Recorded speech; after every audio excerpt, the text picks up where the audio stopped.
Wearing a 1,000 suit, he entered Judge Caprio's courtroom with a smile that made it seem like he owned the space. Daniel Mercer, of a prominent law student, senator, and self-proclaimed political future in the United States. Racing his BMW was his crime, moving so quickly through a neighborhood that he almost ran a puppy over. However, he made no apologies when the hearing started. He chuckled. He made fun of the police. He then attempted to outsmart Judge Caprio. At first, there was silence in the courtroom. Judge Caprio then erased that with a single sentence and a single gavel strike, and gave him a lesson that everyone in the room would never forget. Before we reveal to you exactly what occurred that day, please leave a remark letting us know from where you are viewing. Additionally, confirm that you have signed up for because what you're about to witness proves one thing. The bell icon turned on. Even the wealthy are not above the law. The typical morning beat filled the courtroom, the faint rustle of papers, the quiet mutter of anxious voices, and the sporadic laugh of someone who hopes for indulgence. As solid as ever, Judge Caprio sat behind the bench and adjusted his glasses, and looking at the following stack of references, he said, "All right," to the clerk. "Who's next?" the clerk said in a panic. The page and yelled, "Daniel Mercer versus the City of Providence."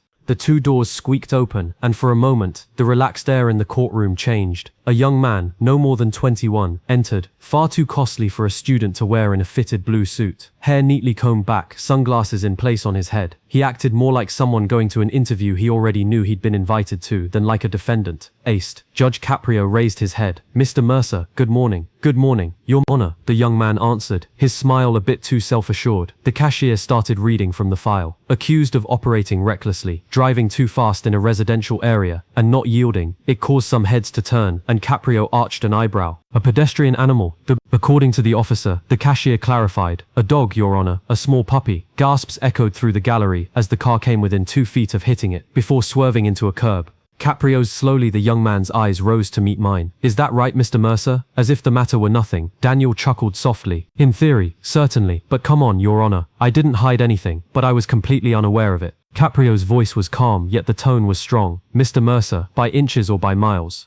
"Wait, that's not the point." Daniel grinned and straightened his cufflinks. "Judge, with all due respect, I had complete control of the vehicle. There was no actual risk, and you were traveling at 68-mile-an-hour on a 30. Caprio responded, looking down at the report. "Am Street. In a neighborhood full of dwellings." Daniel smiled slightly, as if he had practiced. "And yet here I am, secure. The dog is also unhurt, which, in my opinion, validates my point." A cascade of the gallery was filled with disgust. Caprio folded his hands and looked at him. Daniel's smile expanded. "Are you a law student at Brown University?" "Third. I'm on my way, although technically I'm in my first semester of pre-law." Caprio nodded slowly. "Then you ought to understand what reckless operation entails." Daniel chuckled quietly. "Depends. It's a broad term." Caprio furrowed his head. "Perspective," Daniel replied, leaning in theory. "That's not reckless. But I was in control and didn't strike anyone or anything. I was a little forward."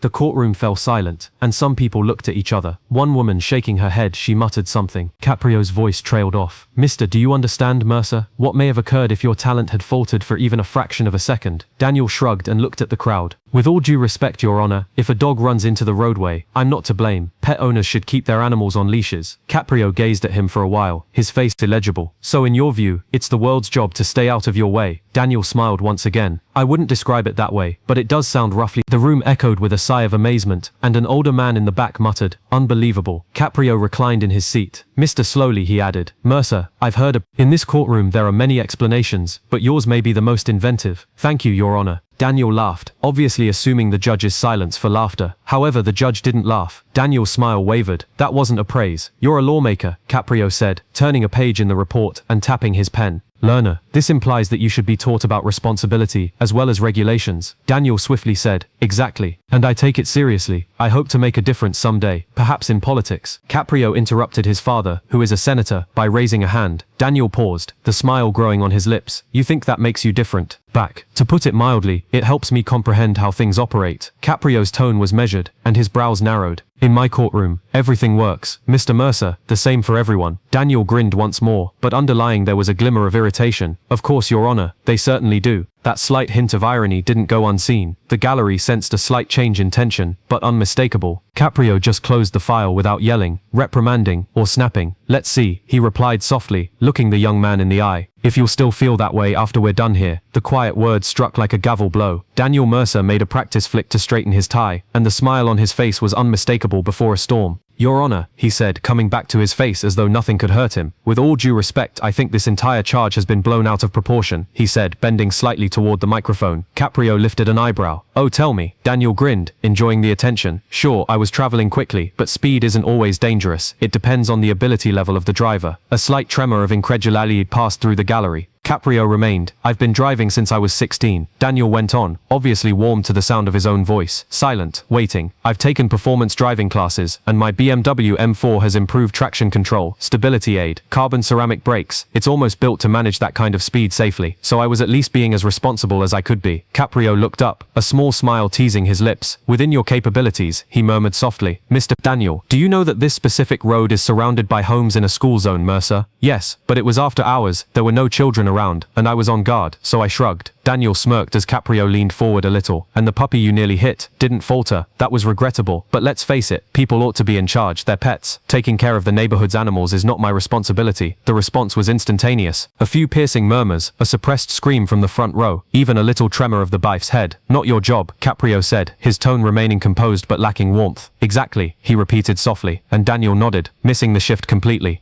To be fair, I didn't hurt anyone. We're squandering time on a close call. Caprio silently observed him for You're studying law, aren't you? He said, casually tapping his pen on the desk. Yes, sir. Brown University. Then you realize that the practice of law isn't about it's about what could have happened because of what you chose to do. Caprio continued, his voice even evoking the phrase, almost did. Daniel smiled back. With all due respect, Your Honor, that's a dangerous slope. If we penalize people for what might occur, nobody would drive. Caprio nodded slightly. Fascinating reasoning. A faint laugh echoed through the gallery. Are they teaching arrogance as a required course these days? Daniel reddened, but he recovered quickly. I'm not being cocky, sir. I'm just being honest. Factual, Caprio reiterated. Shall we look at some of those facts? You were timed at 68 meters per hour in a 30-meter zone. You turned a page in the file. When the officer tried to flag you down, you did not yield. And based on this report, when he did stop you, you chuckled and reassured me. My father will take care of things. The silent murmur of the courtroom was gone. For the first time, Daniel's confidence faltered. That's not exactly what I said. Caprio's eyes ascended, serene and sharp. It was exactly as the officer wrote it. Do you want to tell me what you actually said? Daniel paused. I may have muttered something along those lines, but I wasn't serious. I was kidding. Are you kidding? Pen lying on the page, Caprio repeated. You were joking when you almost caused an accident. Daniel attempted to laugh it off. With all due respect, Your Honor, you're exaggerating the situation. Caprio closed the document, slowly. You're doing a good job of that yourself. A few quiet giggles came out from the gallery once more, but without Daniel's laughter this time. He forced a smile and straightened his back. See, Judge, I understand. Let's be honest, yet you have to be tough for the cameras. Not that I'm a criminal, I'm a pupil. I work hard. I give back to the community. This was only an exhilarating moment. Caprio's head cocked. Thrills? Daniel smiled once more, seeing a gap. That's right. Aren't you aware of the situation? Fast automobiles. Young men, we are fallible. An octave was dropped in Caprio's tone. Errors, Mr. Mercer, occur when your wallet is at home, and you forget it. No, not when you almost murder someone or whatever. The gallery's laughter ceased abruptly. Daniel's smile wavered once more. The judge's hands were folded. I've witnessed a lot of doubt. Even though some of the people in this courtroom couldn't afford a car, let alone a BMW, they at least understood responsibility. However, you appear to think that having a legal degree and a lot of money makes you invincible. Daniel was about to reply when Caprio softly lifted his hand. The type, I'll tell you what, Mr. Mercer, he added, making a motion that suggested, don't test me. Equitably. You're a law student, therefore let's use this as an ethical lesson, the type that your textbooks are unable to impart. Daniel cocked his head, half grinning once more. A lesson, eh? Yes, Judge. That's something I can manage. Caprio nodded slightly, his voice heavy but soft. Let's see. He looked at his clerk. Bring me the video of the officer. Please record. The anxiety reappeared as the clerk walked away. Expectant, energetic and quiet. Daniel, his smirk flickered back into place as he crossed his arms. I hope my positive side is captured in the video. Caprio didn't look at all. I'm hoping it makes you think. The gallery let out a collective sigh. The magistrate leaned back, forceful but patient, and everyone sensed it somewhere behind those serene eyes. This wasn't likely to conclude as Daniel Mercer had anticipated. The courtroom doors gently closed behind them. The cashier upon her return, holding a tiny flash disc. According to her, Your Honor, the body cam footage is queued up. Caprio folded his fists and nodded.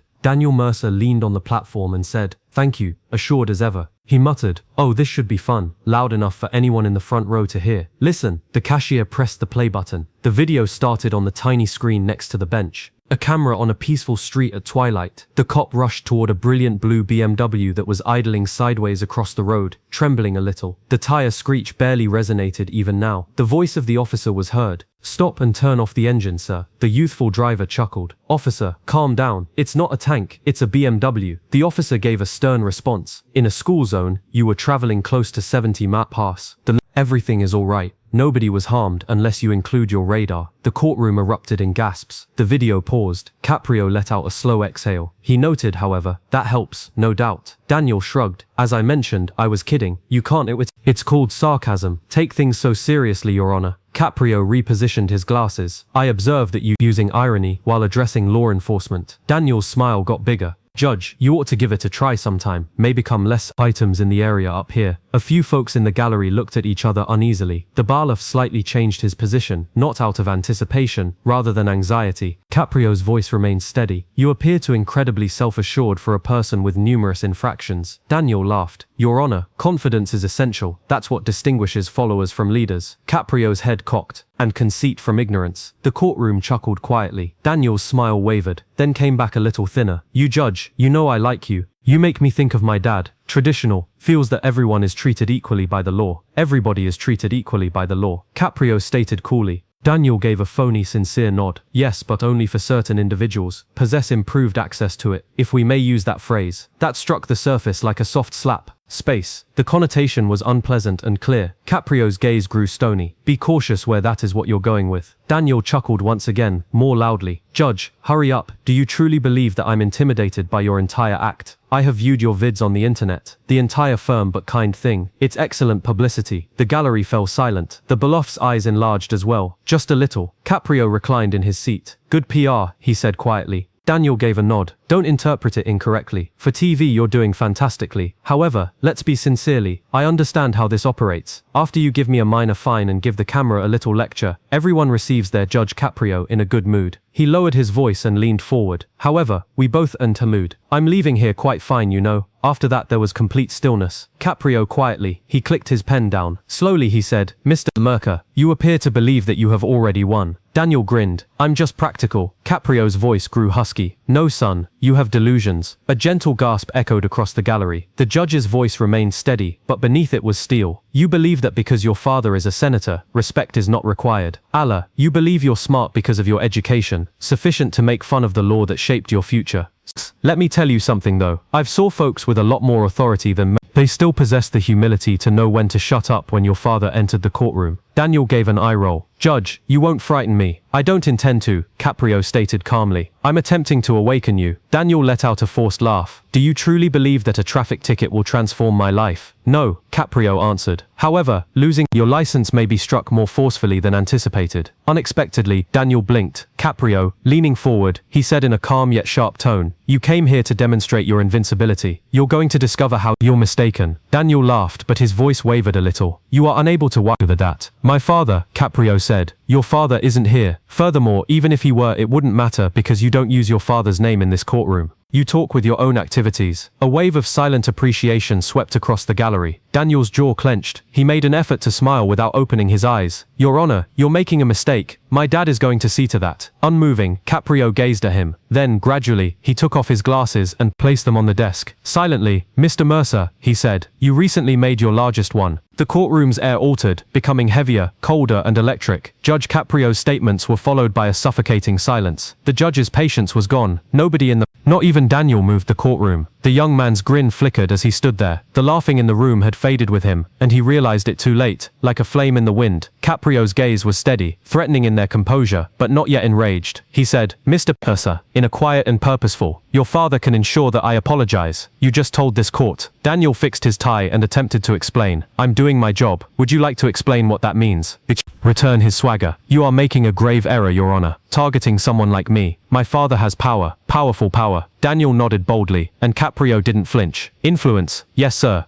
Perhaps you should reconsider issuing judgments that will backfire. The gallery erupted in gasps. Did he just threaten the judge? Someone murmured. Caprio's face remained the same, but his voice lost its warmth. Mr. Mercer, I've been sitting on this bench for thieves, liars, and scam artists attempt to influence the system in every manner conceivable for decades. But this is the... Daniel grinned. This is the first time I've witnessed someone attempt to use their father's name as a weapon. I'm not saying anything. I'm just stating that it would be wise to keep in mind who. Caprio folded his hands neatly on the table and leaned forward a little, speaking to bench. I'm speaking to the right person. He left that lingering for a long silent moment. Pause before moving on. A boy who thinks that privilege equates to power. A son who conceals himself behind his father's prestige. And a student who believes that a degree gives him the right to be treated disrespectfully because Daniel opened his mouth, but nothing came out. He hasn't constructed one of his own. The judge's voice had fallen into an authoritative tone that demanded silence without the need for loudness, the kind that could in a whisper lower a room. Let me be clear, Caprio went on. In this, your father's name is worthless in a courtroom. Your vehicle, your tuition, and your plans for the future don't protect you here. In front of this court, you are responsible for your own activities as an individual, and those acts are now weak of entitlement, dishonesty, and conceit. The young man's smirk was now half forced, and his confidence broke. You are unable to speak with me in that way. I just did, Caprio stated in a clear voice that pierced the room, similar to a blade. Sensing the tension increase, the bailiff took a tiny step forward, but Caprio discreetly lifted a hand in indication that he was self-sufficient. Quieter now, Caprio whispered. Mr. Mercer, you mentioned you were studying law earlier, which is good. After that, you realized that what you just did, threatening a sitting judge. Daniel's jaw tensed. I wasn't guilty of contempt of court. Caprio cut in, saying, don't insult my intelligence on top of everything else. This courtroom, the officer who stopped you, and the system you say you want to be a part of, have all been disrespected by you. At last, the veneer cracked, and Daniel's voice surged. I assured you that I had done nothing improper. No one was harmed. It was merely a dumb dog. Enough, Caprio roared, the word reverberating throughout the room like a hammer. The young man stopped in the middle of a phrase. Caprio gestured at him, not out of rage, but more in authority, a feeling with decades worth of moral significance. Never reduce life to something so insignificant once more, whether an individual, an animal, or your own dignity. You no longer deserve the freedom you take for granted when you lose interest in it. Daniel's bluster vanished entirely. The comment struck more forcefully than any fine or punishment could. His shoulders sagged, and his voice cracked for the first time. I didn't intend the tone of Caprio. His statements were strong yet softened. You didn't believe that was the issue. You have always been safe in your life. Net, power, wealth, and a name to hide behind are all meaningless. In this courtroom, everyone is held accountable for their true selves. So he leaned forward a little. What I see now is a pampered child who doesn't know the importance of respect, not a future lawyer. There was no whisper, no cough, not even the shuffle of a sneaker, and the gallery sat motionless. The defiance was gone, and Daniel's lips parted as though he wanted to speak, but nothing came out. The sneer had vanished, leaving just the pallid awareness that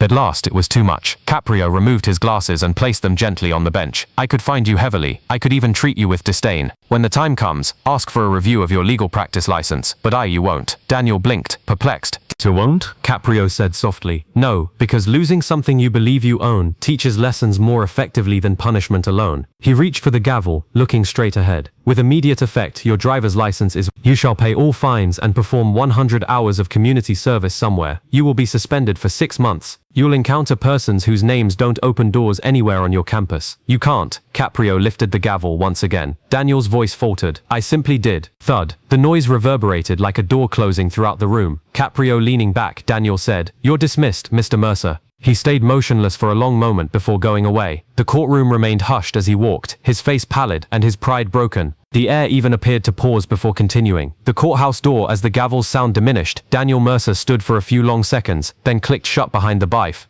He was no longer grinning as he stared at the floor, the echo of that one thud still echoing in his chest. The self-assured law student who had entered believing he had outwitted an elderly man suddenly appeared to have simply been stripped to his core. Vulnerable, exposed, human. Judge Caprio remained silent for a moment, watching Daniel itself turning into a mirror.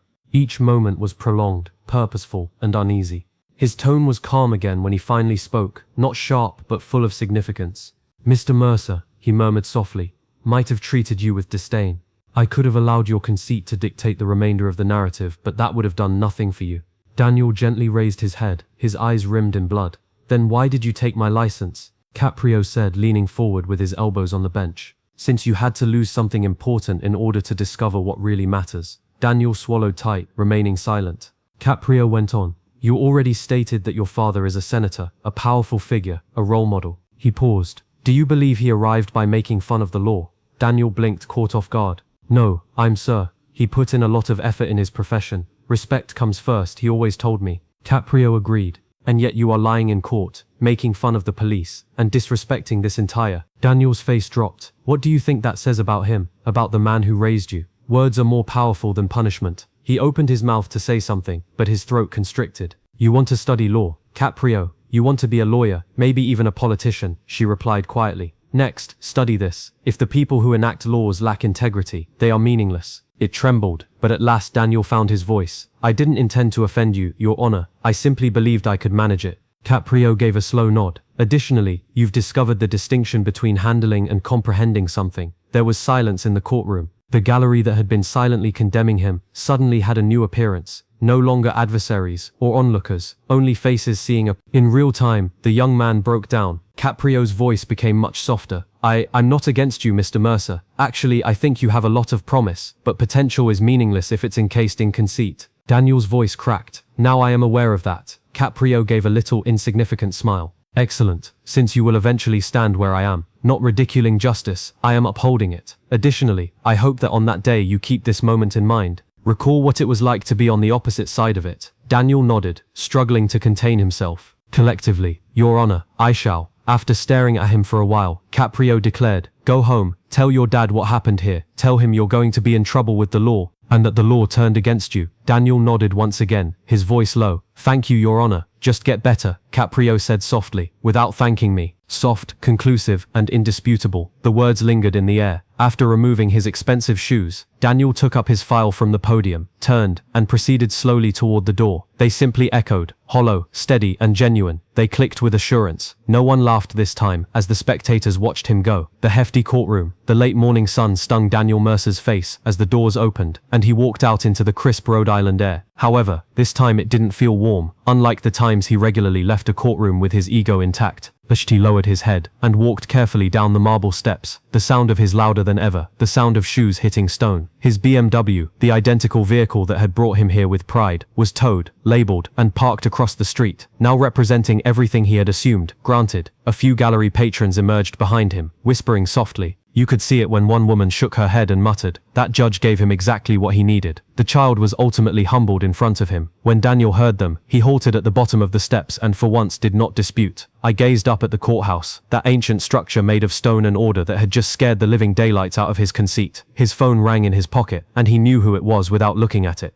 Was his father. He gazed at the television for a while before letting. He wasn't prepared to speak yet, so what could he say? "Hey Dad, I just warned a judge that you could fire him." He let out a long shuddering breath, as his reflection gazed back at him. For the first time, a suit that appeared excessively large for the boy wearing it caught his attention from the tinted courthouse window. Daniel Mercer had not felt little in a long time, yet somewhere behind that something else, a glimmer of self-awareness, started to germinate beneath the bruised pride of humiliation. Judge Caprio was still sitting in the courtroom, silently signing documents. The morning docket was proceeding smoothly, and the room was once again quiet, but the clerk gave him a questioning look. "Judge," she nudged, "you differently. You had the option to keep him in disdain." Caprio smiled slightly, knowingly. What would he have learned from that? Fear? Anger? The clerk paused. "Do you think this will teach him?" Caprio turned to face the doors of the courtroom, the identical doors Daniel had just passed. Silently, he remarked, "I believe he just discovered what it's like to stand in rather than in front of the law. Not all lessons become clear until they cause pain." The clerk gave a small smile. "Judge, you have a way of imparting those lessons." Caprio muttered a tiny laugh. "Balance is key to the law. Occasionally, it's mercy. It can have consequences at times." He needed both today. He collected his folders, rose, and straightened his robe. "Give the next case a call." When the subsequent defendant took the stand, the gaze flitted to the window. Daniel was still standing on the faint reflection of the same steps outdoors. For a little period, the judge gave himself permission to feel hopeful. The young man was not someone he needed to see again. The gavel had completed its task, and as Daniel eventually left the courthouse, his father's reputation and his own transgressions weighed heavily on his shoulders, lighter than ignorance, yet weighty than any fine. Because for the first time, as the senator's son, Daniel Mercer was not walking. He was moving as though he had been compelled to meet himself. The people of Mercer sat on a peaceful street with trees, the type of community where the grass was meticulously mowed, and the mailboxes shone more brilliantly than the prospects of most individuals. This time, Daniel didn't have his BMW in the driveway. There was a tow truck with "Hours ago, I claimed it." Rather, there was a black government automobile parked in front, the same one his father took to get home from the capital. Daniel didn't even fuss. $10 Palace mobile parked in front, the same one his father took to get home from the capital. Daniel Dumbio Wentw. Daniel Dumbio parked in front, the same one his father took to get home from the capital. Daniel Dumbio boxes druck with calm some more. Was full.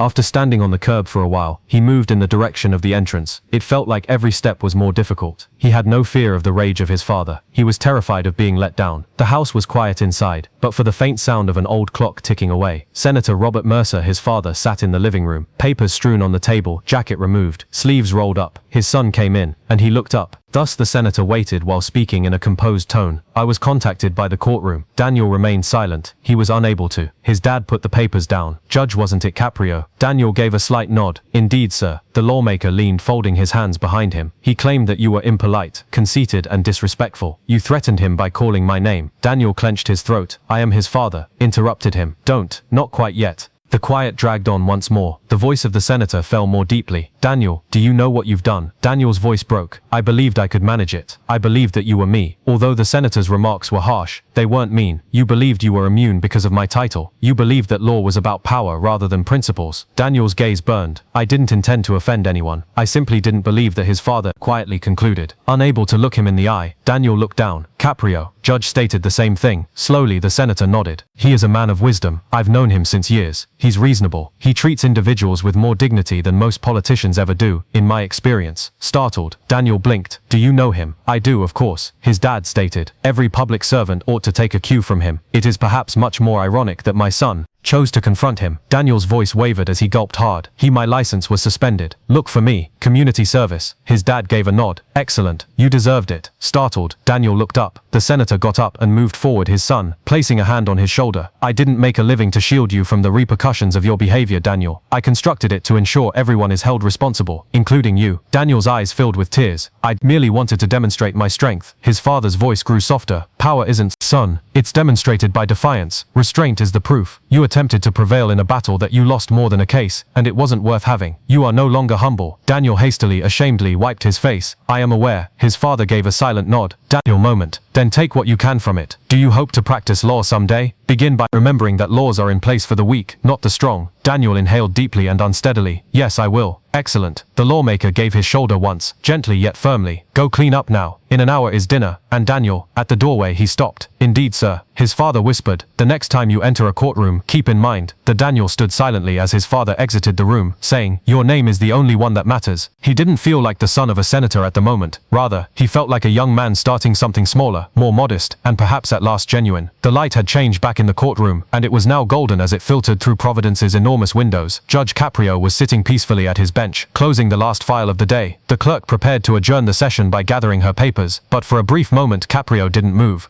He turned to face the vacant defendant's podium, where Daniel Mercer had been standing moments before, brimming with swagger and confidence, and then at the bench in front of him. Odd, he whispered to his clerk. You judge them, but you never really judge them for what they've done, for those they choose to pursue. The clerk gave a small smile. I believe he'll change. Caprio slowly nodded. Having already begun, he collected his robe, took one final glance at the deserted courtroom and mutely declared, court's adjourned. The city lights flickered on outside as the gavel fell quietly. One by one, a car engine hummed somewhere in the distance. Not the thunder of a BMW this time, but something steadier, slower, and perhaps just possibly, a young guy was behind the wheel. And home, realizing for the first time what it meant to gain respect rather than demand it. People, what do you think? Should Judge Caprio have been lenient with Daniel, or do you believe he told the young man what he needed to hear? If so, what would you have done if you were Judge Caprio? Share your opinions in the comments section below. We read every Not one of them. Remember to press the bell, like and subscribe to this video, symbol to ensure you don't miss the new story tomorrow. While you're here, make sure to check out the other videos that are currently playing on your screen. They are all genuine teachings on justice, humanity, and the moments that shape who we are. Judge will share another remarkable story with us tomorrow at the same time. Caprio's Courtroom.